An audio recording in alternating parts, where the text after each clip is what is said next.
And good evening from the Dove Newsroom at this hour. I'm Demi DeSoto. School officials in Oregon are still trying to figure out what caused the high lead levels in the water at two Medford elementary schools. The Water Commission took samples from the water meters at Jackson and Roosevelt elementary schools. The test results were released and all came in under the EPA's threshold for lead. Tests showed that the lead levels must have been safe going through the building and will be updated as it goes on. Well, the Medford Air Tanker Base was on the priority list for Congressman Greg Walden while he was here in Southern Oregon, and he came to see and he toured the facility with local airport officials along with the BLM and Forest Service officials.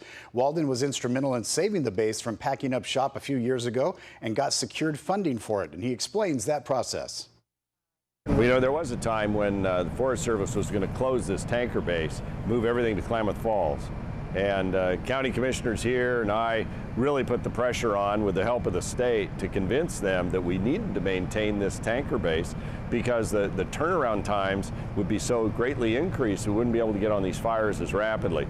I think as we've seen year after year the fires in the Rogue Valley and up toward Crater Lake and all, it is so important they can get on these fires quicker, the return times are faster, we can put them out.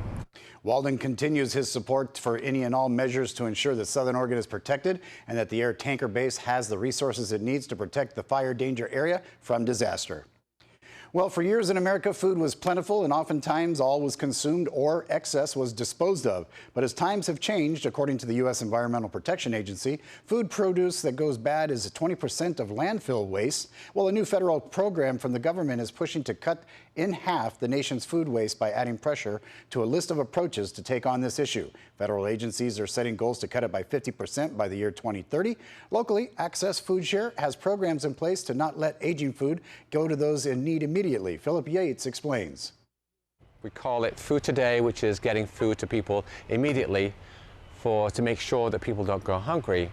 But we have educational programs that help people to cook, to be able to garden, to be able to gain skills themselves, particularly in the foods realm, to be able to be more self-sufficient in that realm. So I think the success stories for me is seeing people receptive to those kinds of programs and making changes, and that the food that they're eating is more nutritious, because ultimately it's not as much an issue of hunger, people going without completely, it's an issue of malnutrition, bad nutrition.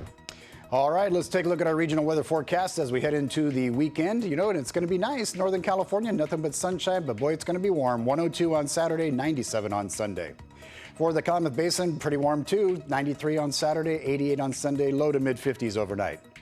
As we take a look at the Oregon coast, one cool place, some clouds will be there. 68 on Saturday, 69 on Sunday, mid-50s overnight. And for Central Oregon in the high desert area, 93 on Saturday, cooling down to 89 on Sunday with mid-50s or so overnight. And for Southern Oregon, as we move along, clear skies tonight, pretty warm in the overnights. 103 on Saturday, stay cool and hydrated, 97 on Sunday. And that's a look at the latest news from the Dove Newsroom. Be sure to join us every weekday morning for Mornings on the Dove, starting at 6 a.m. on YouTube, Roku, KDove 91.7, and the Dove TV.